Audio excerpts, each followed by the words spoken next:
Every relationship hides a story, and every story carries pain. Welcome to Cheating Stories Insights, where truth bleeds through words.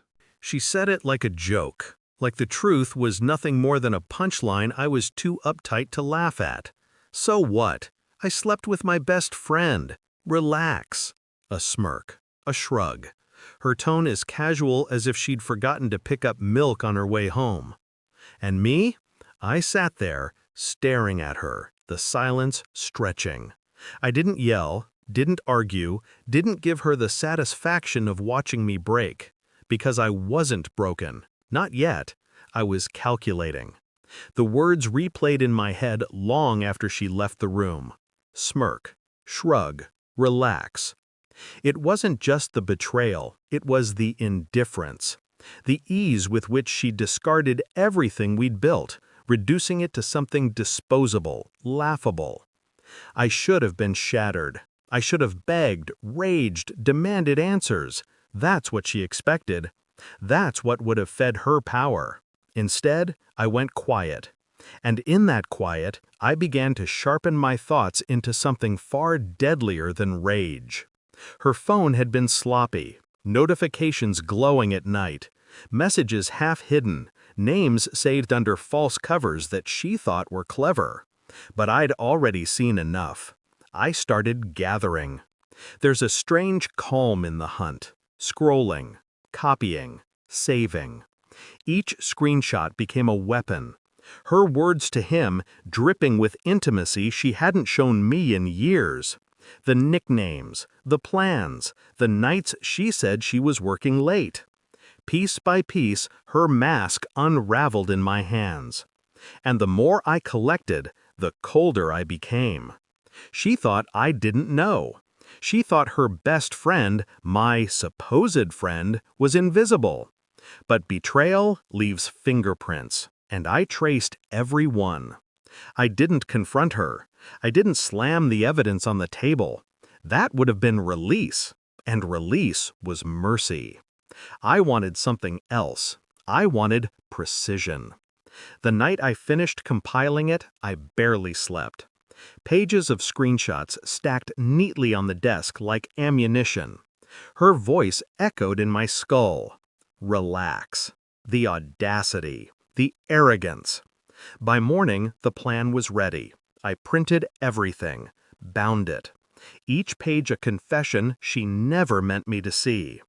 And when she left for work, I slipped it beneath the wiper of her car, waiting. The call never came. Instead, an hour later, the pounding on my door shook the walls. Her voice screamed my name, cracking with something I hadn't heard in her tone for years. Fear. She knew. She'd seen. I didn't answer. Because the truth was, by the time her fists struck my door, the pages weren't just on her windshield. They were already gone.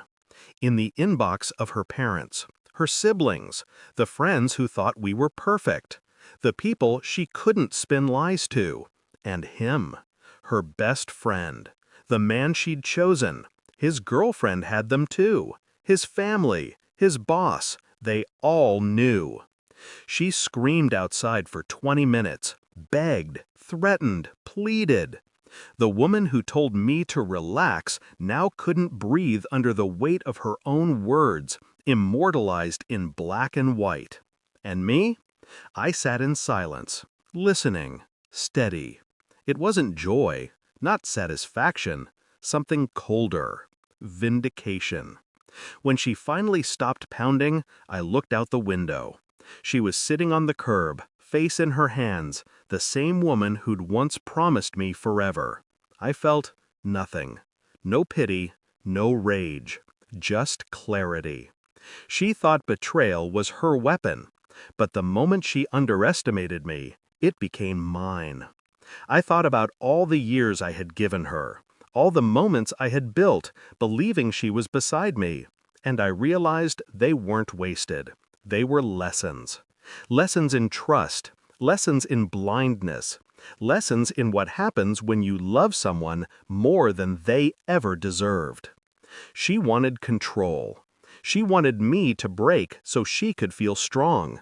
Instead, I stayed silent, calculated, patient, and in the end, she broke herself. That night, she texted me. Paragraphs, excuses, regrets, promises she never intended to keep until now when the walls closed in.